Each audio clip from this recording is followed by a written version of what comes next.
조선혁명선언에 대해서 학교에서 전혀 안 가르치죠. 사실 단재신초 선생이 뜬 쓰신 그 조선혁명선언만 학교에서 제대로 가르치면 독립운동교육, 역사교육 다 되는 거예요. 이 단재신초 선생이 이 조선혁명선언을 쓴 이유가 있어요. 이걸 갖다 다른 말로 의열단 선언문이라고 하죠. 의열단이 1919년에 만들어지고 그 다음에 의열단원이 한 명 국내에 잠입했다라는 정보만 들리면 전 경찰에 비상이 걸리는 겁니다. 그건 지금 생각해봐도 예를 들어서 그런 비슷한 조직이 있어서 뭐 폭탄을 들고 다닌다 그러면 전체 경찰에다 비상이 걸리겠죠. 그런데 의열단이 1922년에 상해의 다나카 대장이라는 그 일본의 군부 실력자가 상해를 방문한다 하는 정보를 들었어요. 그래서 약장 김원봉 선생이 의열단원들을 소집을 했습니다. 근데 의열단은 아나키스트 조직이에요. 아나키스트는 뭐냐면 절대 자유와 절대 평등을 추구하는 이제 그런 조직인데, 그러니까 회원 간에도 그 약단 김원봉이 단장이 아니고 의백이라고 불립니다. 그러니까 의백의 책임은 누가 명령하고 하는 것이 아니라 일종의 연락 책임자들이에요. 이게 이제 아나키즘 조직의 특징인데, 그 모여서 회의를 하는데 저 일본의 다나카 대장이 온다는데 우리가 환영해야 되지 않겠냐라고 하니까 서로 해야죠. 막 서로 하겠다가 싸움이 났어요. 그러니까 그 중에 한 명은 김익상이란 분이 있는데, 이 김익상이란 의열단원은 한 해 전에 조선총독부에 폭탄을 던졌던 사람이에요. 폭탄 던지고 그냥 유유 빠져나왔습니다. 이분이 이제 일본어를 아주 잘하는데, 원래 예전에 지금 중국 단동 있잖아요. 압록강 대안에. 그 단동에서 그 기차를 타고 이쪽에 신의주까지 건너올 때, 이때 일본 고등계 형사들이 눈빛만 보면은 독립운동 하는지 아닌지 다 안다는 거예요. 볼 때 여기 있는 분들은 건너오다 다 잡힐 것 같아요. 눈빛을 딱 보면 다 맞춘다는 건데, 그래서 김익상 선생은 일을 워낙 잘하니까 타보니까 어떤 아이를 데리고 가는 일본 아주머니가 있어가지고 제가 일본어로 막 말 걸고 부부인 척 해가지고 통과했다는 거죠. 그러고 나서 폭탄 던지고 유유히 다시 이제 돌아왔는데, 막 하겠다 그러니까 오성년이란 분이 당신은 작년에 했지 않냐고 이번에 나한테 양보해라 라고 해가지고 의열단에서 1선, 2선, 3선으로 나눈 겁니다. 그래서 1선은 오성년은 그 아리랑이란 책 리메일즈가 쓴 거 보시면은 거기에 이제 혁명가가 나오죠. 권총을 든 김총창이라는 혁명가. 그 혁명가가 오성년이에요. 그 오성년이 1선에서 쏘고 2선에서 김익상 선생이 쏘고 3선에서 이제 그 이종암 선생이 쏘기로 3선까지 해놨으니까 이제 다나카는 죽은 목숨이라고 생각한 거죠. 그래서 1선에서 쐈는데 옆에 있던 영국 여인이 대신 잘못 맞았죠. 그래서 2선에서 또 쐈는데 빗 맞으니까 이제 김익상 이분이 폭탄을 떼서 던졌는데 불발이에요. 3선에서 이종암이 또 폭탄 던졌는데 또 불발입니다. 이 당시 폭탄 이제 터지는 거 구하기가 아주 어려워요. 다 사제지 않습니까? 사제. 그러니까 그 윤봉길 의사가 이 폭탄 던졌을 때 명중률이 높았던 거는, 살상력이 셌던 거는 그 폭탄을 제공한 분이 김홍일 장군인데 그 당시 중국군 대령을 있었어요. 그래서 이분이 중국군에서 사용하던 폭탄을 제공해가지고 아주 효과가 셌는데, 1922년만 하더라도 이게 대부분 사제 폭탄들이라 잘못하면 먼저 터지고 터져야 될 때는 안 터지고 이런 경우가 많아가지고 결국 이제 3선에서 실패를 해가지고 이 두 분은 체포가 돼서 막 고문당하고 이러고 있는데, 그때 당시 이제 그 상해에는 조계지가 있어요. 서양 세력들이 조찬 조계지. 하나는 불조계, 프랑스 조계가 있고 또 하나 공동조계가 있는데, 공동조계는 영국하고 일본이 공동으로 운영하는 데입니다.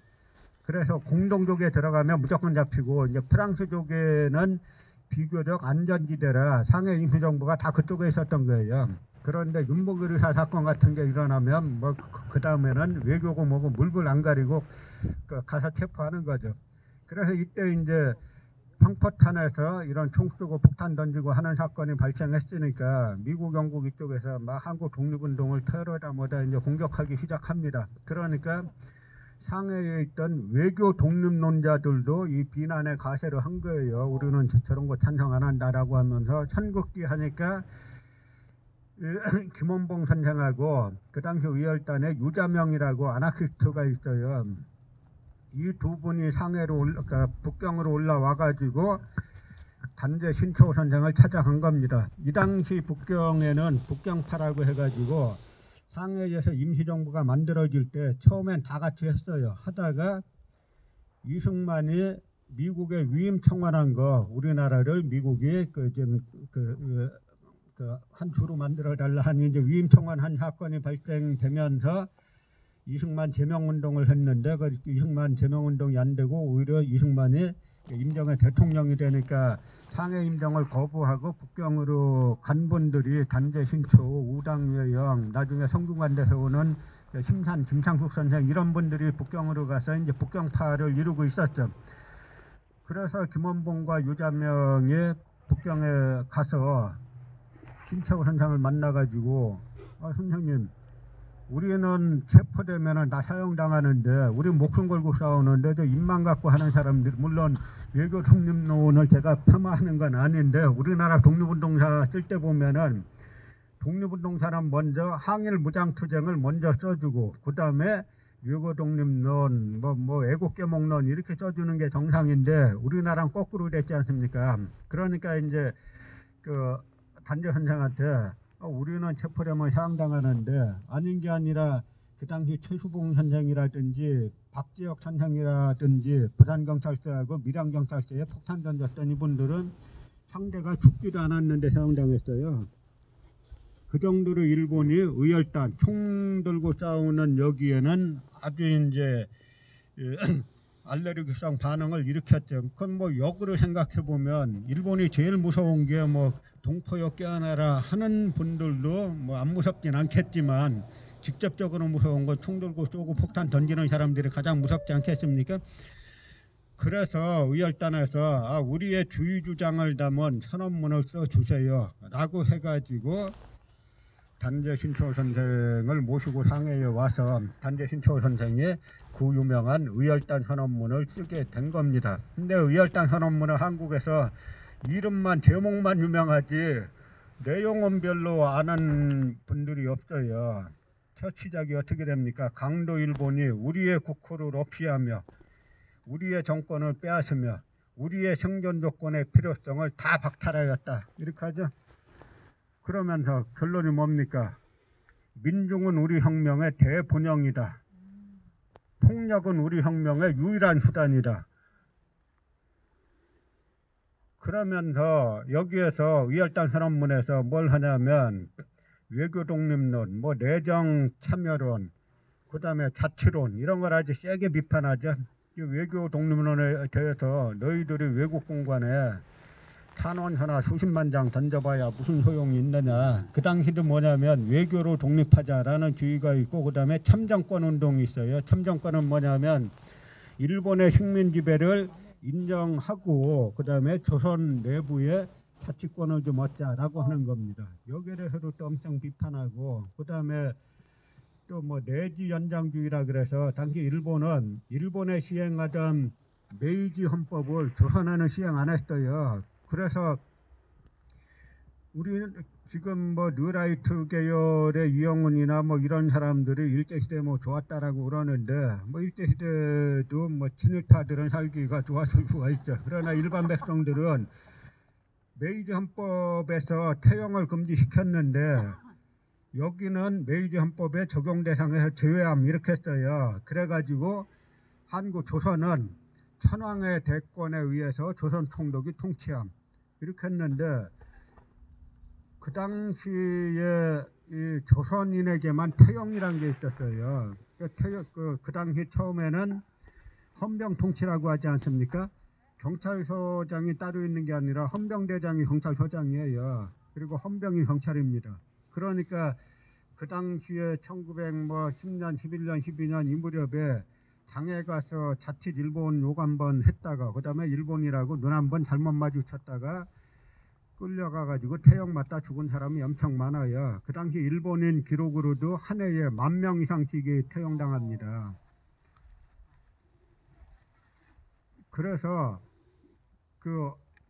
이런 식의 일본 통치에 귀생해가지고 뭘 우리가 자치를 좀 얻자, 내정 뭘 얻자라고 하는 걸 갖다 아주 강하게 비판하죠. 그러면서 아까 말씀드린 것처럼 민중은 우리 혁명의 대본영이다. 폭력은 우리 혁명의 유일한 수단이다. 라고 선언하죠. 그러니까 일본이 이 선언문 보고 엄청 놀랐죠. 그런데 이 선언문에 또 역사 이야기가 있어요. 뭐냐면 그 당시 단재 신초선장은 학교를 노예양성소라고 딱 이름을 붙여요. 보통 분은 아니죠. 노예양성소라고 붙이고 그 다음에 역사를 가리킨다 하면은 단군을 모함해가지고 일본의 소전오전과 뭐 형제라고 하고 그 다음에 사만 이남의 사만 시대 한강 이남의 땅은 일본 땅이라고 하는 일본인들이 거짓말시킨 거를 그대로 가리킨다 학교에서. 이게 뭐냐면 단군을 모함해가지고 단군을 모함해서 뭐 소전오전의 형제라고 한다. 그러니까 단군을 갖다가 이제 부인한다라고 하는 이야기죠. 그러면서 단군을 부인하고 또 하나는 한강 이남은 사만시대 한강 이남은 일본의 영토라고 주장한다. 이게 뭐냐면 임나일본부설을 말하는 거예요. 근데 임나일본부설의 요체는 뭐냐면 가야가 임나라는 거예요. 369년에 그 가야를 점령하고 그 가야에다가 임나일본부를 설치했다는 겁니다. 그런데 이것이 요즘 한국에 다시 들어왔잖아요. 그래서 국립중앙박물관에서 그 작년 12월부터 올 3월까지 가야 본성이라는 전시회를 했지 않습니까? 그런데 여러분 고구려 본성, 백제 본성 뭐 이런 말 들어보셨어요? 신라 본성 이런 말 들어보셨어요? 그거 우리 안 쓰는 용어예요. 혼슈라고 일본 용어예요. 제목 자체가 가야 혼슈, 가라 혼슈 이렇게 저 붙여놓은 겁니다. 그리고 아닌 게 아니라 전부 다 유물은 훌륭한데 그 설명문은 전부 다 임나일본부설로 갖다 붙여놨어요. 거기에 369년에 백제 외 연합군 가야 공격 그것이 써놨어요. 369년에 백제와 외가 연합해갖고 가야를 공격했다. 그게 바로 일본 서기에만 나와 있는 내용인데 삼국사기하고는 전혀 배치가 되죠. 삼국사기엔 전혀 안 나오고 일본 서기에만 나와 있는 내용인데요.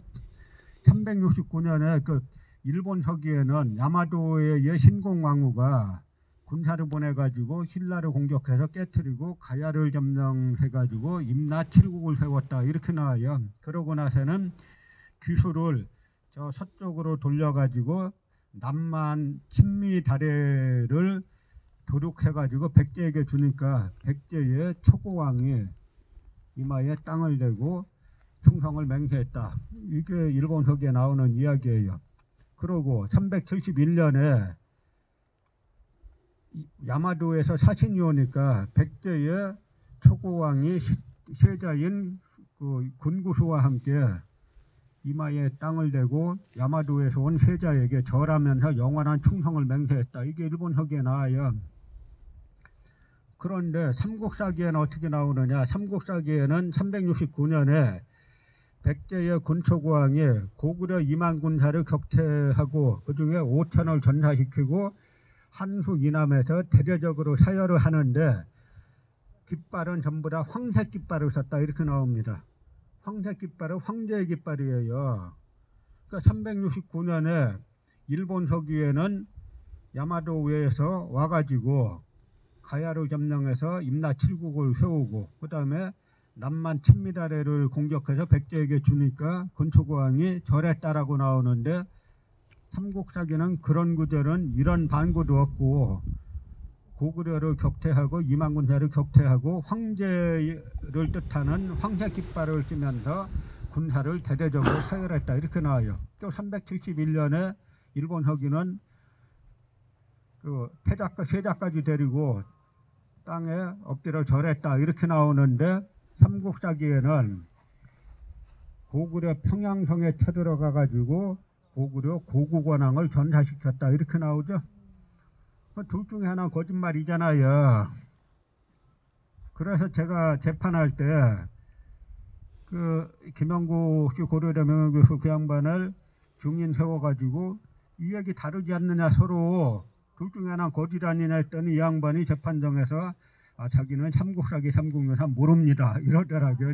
여기도 아마 재판에 그 보신 분이 있으시면 다 기억하실 텐데 한일 고대사 전공이라는 분이 와세다대에서 박사학위 받은 분이 저기 논문도 관계사예요. 그런데 한일 고대사 연구한다는 분이 삼국사기 삼국유사를 모릅니다. 삼국유사까지 왜 껴넣는지 모르겠어요. 저는 삼국사기만 가지고 왜 삼국사기하고 일본사기하고 다르지 않느냐 했는데 자기는 삼국사기 삼국유사 모릅니다.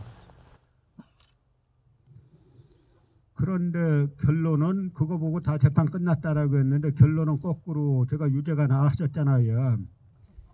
그 카르텔들이 다 대단한 카르텔들이 있는 거예요. 이 검찰 카르텔, 법원 카르텔, 그 다음에 요즘은 또 교육부하고 감사원까지 가세한 카르텔인데요.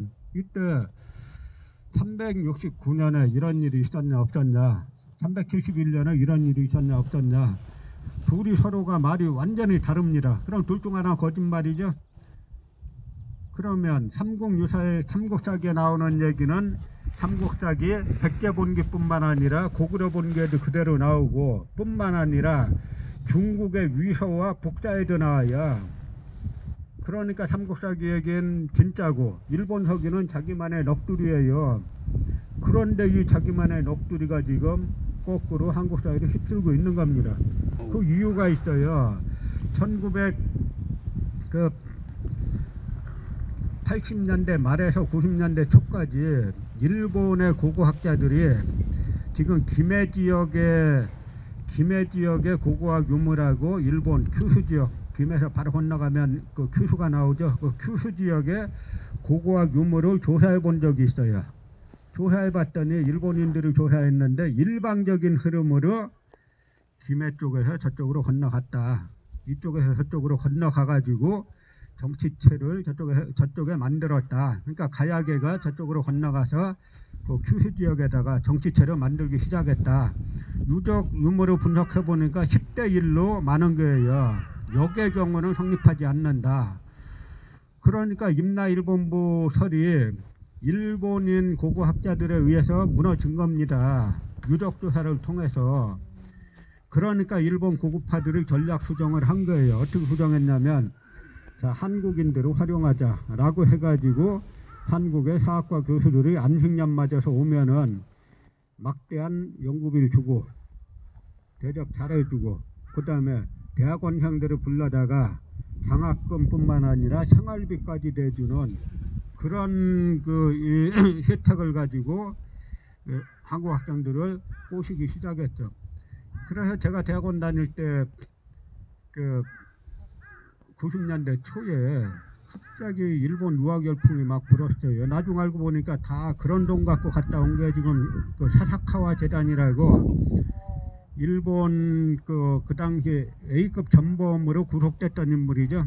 그래서 원래 이 사사카와는 A급 전범들은 다 사형당해야 되는데, 당시 이제 미국의 2차 세계대전 때 동아시아 이 정책이 있어요. 그 정책이 뭐냐면, 이 국공내전에서 당연히 장개석이 승리할 거를 예상하고, 그래서 중국을 반공의 보루로 삼고 일본을 민주적으로 개혁한다 이거였는데, 모두의 예상을 뒤엎고 장개석이 패하고 모택동 이겼잖아요. 그러니까 미국이 반공의 보루를 중국에서 일본으로 옮긴 겁니다. 여기서 중요한 건 한국이 빠졌죠. 한국과 대만은 미국의 방어선에서 제외된다라는 에치슨 라인이 그냥 나온 게 아니에요. 우리가 춘천 중도 유적을 하더라도 고려서부터 근현대까지 다 알아야 이게 보이는 겁니다. 이것만 봐가지고는 절대 안 풀려요. 외국 같으면 말도 안 되는 이 상황이 왜 지금까지 이렇게 계속되는지 우리 역사 전반을 알아야 돼요. 그러면서 일본어 반공의 보루로 삼게 되니까 감옥에 가 있던 전범들을 석방하고, 그 당시에 전범들은 공직 취임 금지령이 있었는데 공직 취임 금지령을 풀어가지고 다 공직에 내보내게 되면서, 그래서 자민당이 다시 자민당 계열이 살아나가지고 지금 아베나 스가나 이런 인물들이 지금 다시 등장하는 구조가 이제 거기에 있는 겁니다. 그래서 한국은 워낙 친일 구조가 강하니까 일본에서 박사학위를 따고 오면은 아주 특히 사학과 같은 경우는 뭐 거의 한 몸이나 마찬가지니까 아주 교수되기 아주 쉬워요. 그래서 이 사람들이 각 대학의 교수로 자리 잡고서 일본인들보다 더 친일적인 역사관을 하는 거예요. 이병도 씨조차도 임날 공부로 끌어들이지 못했어요. 근데 지금 버젓이 국립중앙박물관에서 369년 백제 왜 죄송합니다. 마이크 준비된 테니까 이걸로 사용하십시오. 뭐 하자고요? 문제 없어. 문제 없다고. 자, 마이크 빌려준다는 게. 지금 잘 되고 있잖아요. 그, 사람들이 그러고 있어요.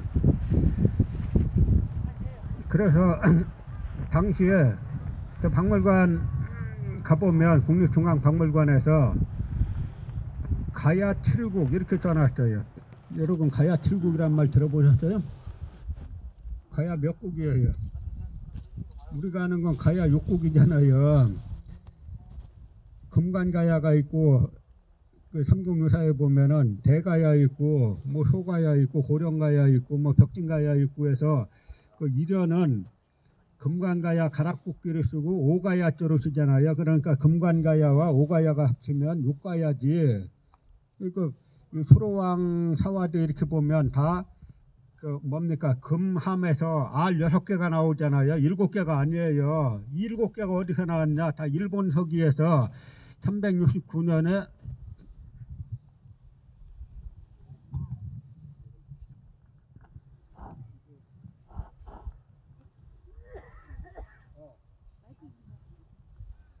아니 그냥 이건 저쪽 문제 없잖아. 지금. 네, 됐어 그냥 369년에 가야를 점령하고 임나를 설치했다라고 하면서 그 임나 7국이라고 하면서 거기에 뭐 탁순이니 뭐니 탁국이니 뭐 잔뜩 써놓은 거 그걸 갖다가 국립중앙박물관에서 써놓은 거예요. 그래서 이제 그 미래로 가는 바른역사협의회를 비롯해가지고 그 국민감사, 공익감사 청구를 했는데 이 감사원이 한심한 사람들이 또 그 식민사학자 이야기를 그대로 받아다가 다 기각을 했어요. 그러니까 이 나라는 지금 그 문재인 정권 들어선 지 4년이 됐는데 이 역사 문제에 있어서는 뭐 이명박 박근혜 정권보다 난 거 찾을 게 하나도 없다. 지금 4년 이렇게 4년 동안 우리가 기다리면서 이거저거 혹시나 이 양반들이 어쩌고 저쩌고 해서 좀 그나마 촛불로 집권했으니까 대충 말하는 뭐 적폐청산 한다 그러니까 좀 이쪽 역사를 할까 했더니 결국 하기는커녕 더 악화되고 있는 게 지금 현재 상황인 겁니다. 그래서 제가 김남훈 관장님이 그 검찰개혁, 검찰개혁, 그다음에 언론개혁 할 때 역사개혁하지 못하면 정권교체 100번 해봐야 소용없다라고 하는 이야기들을 하는 거죠. 결국은 그걸 누가 하느냐? 다 우리 민중들, 국민들이 스스로 해야 되는 거예요. 우리나라는 나라 위기에 처했을 때 뭐 임진왜란 때 의병, 그다음에 동학농민혁명, 그다음에 또 구한말에 의병에서부터 뭐 3.1운동, 3.1혁명, 4.19, 그 다음에 광주민중항쟁에 이르기까지 다 일반 국민들이 했지 저 정치하는 사람들 별로 한 거 없어요. 그런데 그러면 과연 지금 우리가 그 해방과 동시에 남북 분단이 됐지 않습니까? 그럼 북한 학계 같은 경우는 이 문제를 어떻게 보냐 하는 이야기예요. 이 이야기는 지금의 북한의 정치 체제에 대한 판단은 별개로 하고 이 역사관 우리가 지금 이야기하는 단군 그다음에 한사군 문제, 그다음에 임나일본 문제, 이걸 어떻게 보느냐. 북한에서는 단군, 필전인물로 다 인정합니다. 그다음에 한사군은 북한이 아니라 지금의 요동반도에 있었다라고 인정합니다. 우리는 이제 이 남한의 민족사학자들은 요동반도가 아니라 지금 하북동 일대에 있었다라고 이야기하죠. 그러나 어쨌든 북한 지역에 있지 않았다라고 하는 데서는 인식이 같죠. 그다음에 임나일본부, 임나는 가야가 아니고 가야계가 일본 열도에 진출해서 세운 분국이다라는 걸 인정하죠. 그러니까 북한 학계에서 한사군이 요동에 있었다라고 공식적으로 인정한 게 1961년이에요. 그리고 임나는 가야가 아니고 가야계가 일본 열도에 진출해서 세운 분국이다라고 이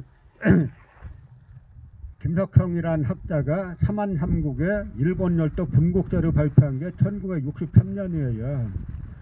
그러니까 북한 학계는 1960년대 초에 지금으로부터 60년 전에 해칭 남한학자들 좋아하는 말대로 남한학자들 논리 펼치다가 분리하면 정리가 끝났다 이러죠. 정리 끝나긴 뭐가 끝나요. 자기는 말빨 약하니까 하는 건데 북한 학계야말로 1960년대 초에 남한 식민사학의 핵심을 갖다가 전부 다 1960년대 초에 다 끝냈어요. 그것도 그냥 끝낸 게 아니라 예를 들어서 그 북한 학계도 처음에 한사군의 위치 가지고 논쟁이 심했습니다. 이 고고학자들은 한사군이 북한 지역에 있다라고 생각했어요. 왜냐하면 이때만 해도 일본인들이 역사 유적 유물까지 조작하리라고는 생각을 못했어요.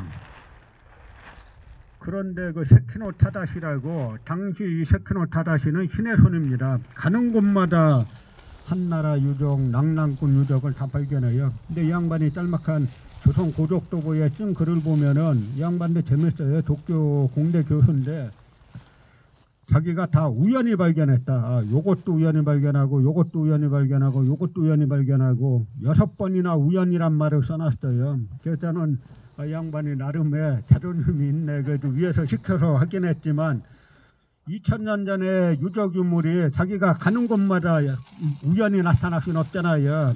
그런데 아닌 게 아니라 최근에 이 세키노 타다시가 남한 이 고고학자들이 떠받드는 인물인데요.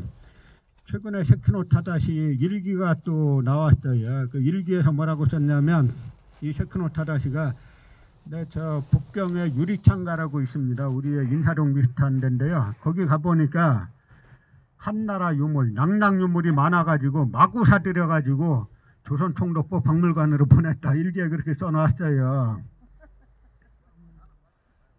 그러니까 이제 1960 북한도 처음에는 그 사실을 모를 때죠. 그래서 이제 논쟁을 막 하는데 제가 이거 보고 놀란 게 당시 북한 그 당국이나 당에서 이 문제엔 개입을 안 했어요. 안 하고 학자들끼리 계속 논쟁하게 뒀습니다. 그러다가 1958년도에 리지린이라는 역사학자를 북경대 유학을 보냈어요. 그래서 리지린이 북경대의 고일강이란 교수 밑에서 그 논문을 쓰는데 이 고일강이라는 그 인물이 당대 중국의 최고학자예요. 최고학자인데 일본인들은 막판 가면 다 황국사관이고 중국인들은 막판 가면 다 중화사관이에요. 안 바뀌어요. 그래서 이 사람도 결국 중화사관이라 한사군은 낙랑군은 평양에 있었다라고 본 사람인데 결국 리지린이 방대한 자료를 전부 다 조사해가지고 또 고고학 자료까지 그 당시에 북한하고 중국하고 사이가 아주 좋았으니까 그 만주와 하북당 내몽골 일대의 고고학 자료까지 다 찾아가지고 논문을 제출하니까 할 수 없이 리지린이 1961년도에 고일강에 논문을 통과시켰죠. 그래서 1961년 가을에 평양에서 고조선에 관한 과학 토론회가 열릴 때 리지린이 참석해서 자기 자신의 학위 논문을 발표하면서 북한 학계는 공식적으로 한사군 그 한반도설을 폐기시키고 한사군 요동설로 정리를 한 겁니다. 그리고 63년도에 그 김석형 박사가 삼한삼국의 일본 열도 분국절을 내면서 일본 학계가 아주 초토화가 됐었어요. 이 논문을 당시 광개토대왕 비문 조작서를 제기했던 이준희 교수가 그 번역해가지고 일본 학술 잡지에 발표를 했는데 일본인들이 이거 보고 충격을 엄청 받았습니다. 뭐냐면 그 핵심 요지는 뭐냐면 일본 서기에 나오는 고구려 백제신라 가라 뭐 임나 뭐 이런 이름들은 삼국사기 삼국유사에 나오는 그런 고구려 백제신라 가야 본국이 아니라 이 본국들이 일본 열도에 진출해서 세운 소국이다. 그리고 임나는 가야계가 일본 열도에 진출해서 세운 소국이다. 이 이야기예요. 일본인들도 뭐냐면 일본 열도에는 지금도 아직까지도 고구려 백제 신라 가야계 지명이 많아요. 예를 들어서 그 일본의 고마모토라고 있지 않습니까? 그 고마모토 웅자를 갖다가 고마라고 읽잖아요. 그럼 고마라는 지명이 나오면 그건 이제 백제계죠.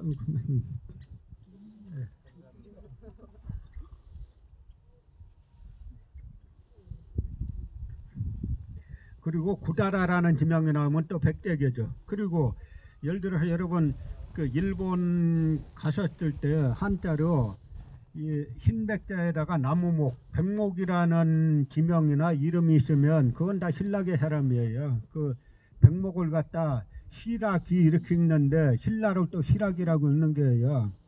그다음에 대한민국 할 때 한자나 당나라 당자 쓰면은 이 당나라 당자 썼다고 중국이 아니라 이건 다 가야계란 이야기예요. 그 한도 가라라고 읽고 당도 가라라고 읽어요. 지금 일본 열도가 보면 그런 지명이 수천 개가 있어요. 그런데 역으로 우리한테 와가지고 이 춘천 여기를 갖다가 일제 때 뭐라고 불렀냐 아는 사람 없죠? 그 연구하는 사람만 알죠? 아는 거 하나는 뭐냐면 예를 들어서 명동을 일제 때 뭐라고 불렀냐 하면은 장군의 아들 본 사람들은 알죠. 이 혼맛지라고 불렀죠. 그 다음에 을지로로 황금정이라고 불렀어요. 그런데 그러나 지금 조금 공부하는 사람 외에는 모르지 않습니까? 왜냐하면 35년 지배하고 쫓겨나서 이름 바뀌었으니까 모르잖아요. 그런데 아직까지도 일본 열도에는 고구려 백제 신라 가야계 지명이 가득 남아있다는 거는 이 사람들이 계속 건너가서 지금까지 살았다 하는 이야기잖아요. 이것이 거꾸로 지금 설명되는 거는 전 세계에서 여기밖에 없어요. 그러니까 북한 사람들이 경제적으로 남한이 잘 사는 거 알아요. 그런데 요즘 와가지고는 뭐라고 합니까? 남한 저 정신이 도대체 뭐냐?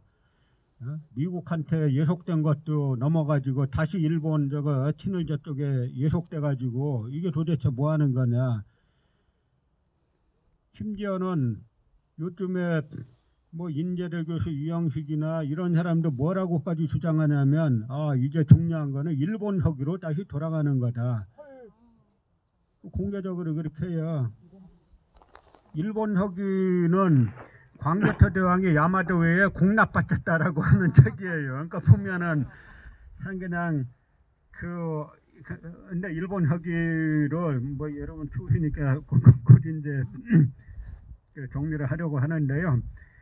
그 일본 서기를 쓴 사람들이 이렇게 보면은 일본 서기는 이제 720년에 쓰잖아요. 그러니까 663년에 백강전투로 백제가 멸망하고 나서 약 이제 5, 60년 후에 쓰는 건데 백제계들이 주로 쓰는 거예요. 그러니까 일본의 역사는 처음에 가야계가 시작해가지고 규슈 지역에 정치체를 만듭니다. 제가 답사를 가보니까 일본인들이 자기네 천황가의 발장지라고 하는 데가 일본 규슈 남부 미야자키현이 있는데 미야자키현에 사이토바르 고분군이 있어요.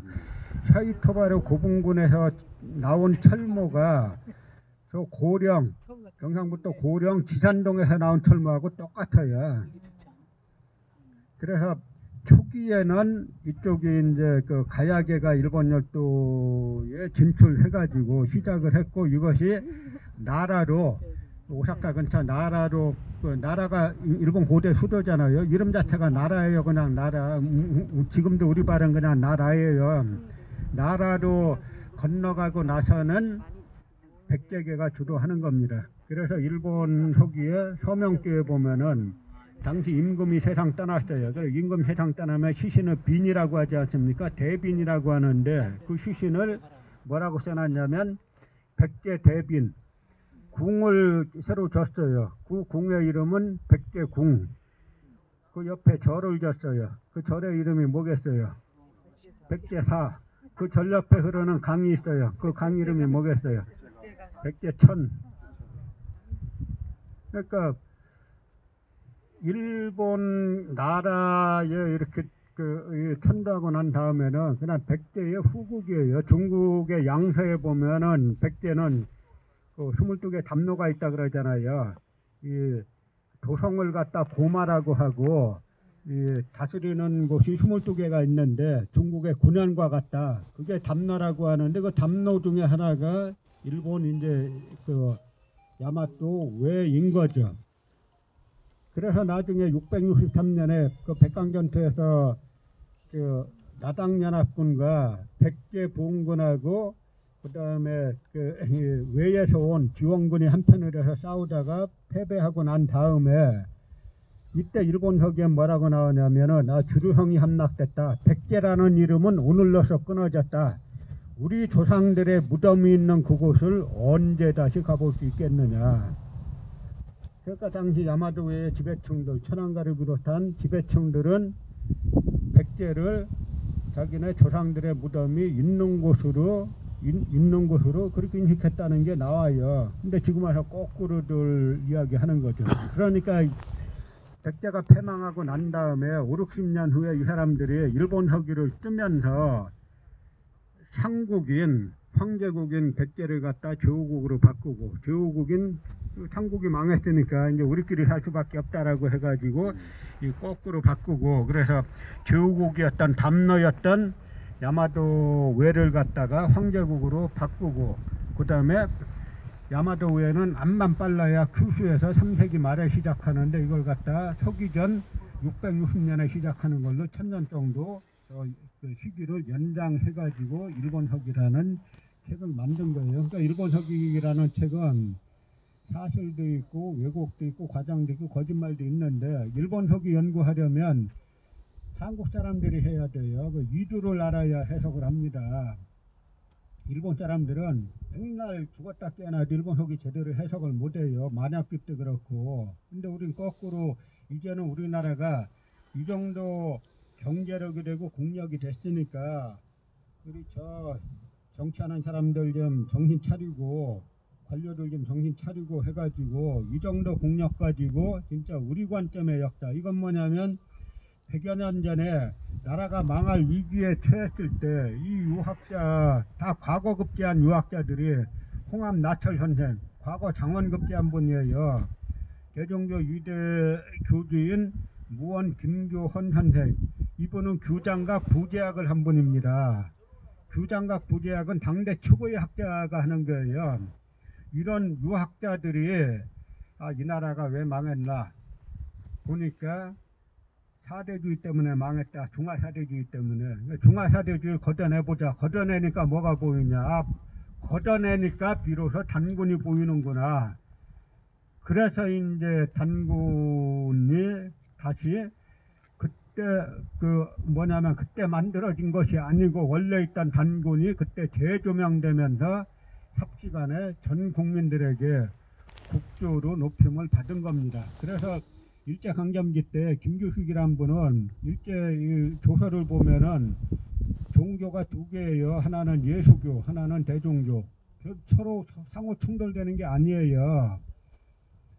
그래서 지금 우리가 그분들은 나라가 망할 위기에 처해가지고 지금 그런 이제 단군을 재발견하셨는데 이제 우리는 이 춘천중도에서 단군을 다시 한번 재발견해야 되는 거죠.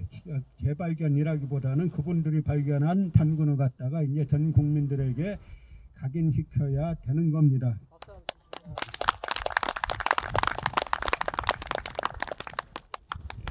그러면은 이것이 다시 이 민족이, 이 나라 이 민족이 21세기에 세계의 지도국가가 되고 백범 김구 선생이 말씀한 대로 우리는 힘으로 남을 지배하자는 게 아니에요. 그 우리나라의 장점이 있어 뭐냐면 예를 들어서 러시아 같은 경우도 저 지금 흑룡강을 사이로 두고 중국과 국경이 있지 않습니까? 중국에서 자기네가 돈 될 테니까 다리를 만들게 해달라. 절대 허용 안 합니다. 대신에 이제 한국 들어오라는 거예요. 그러니까 우리나라는 어디 가도 환영을 받아요. 우리가 어디 간다고 예를 들어서 우리가 필리핀 간다고 그 땅 뭐 차지하려고 하겠습니까? 전혀 그런 생각 없잖아요. 그러니까 이 정도 우리가 경제적으로 성장했는데 우리 사회의 발전을 가로막는 이 암적인 존재, 이 식민사 카르텔만 해체를 시키고 다시 한 세기 전에 홍합 나철 전쟁, 무원 김건 선생을 비롯한 뭐 단재 신초 선생 이런 분들이 다시 이제 되살렸던 이 단군을 갖다가 다시 우리 국민들의 이 공통 조상으로 만들어야 되는데 그걸 하기 위해서 대단히 중요한 자리가 바로 이 춘천 중도 유적지인 거죠.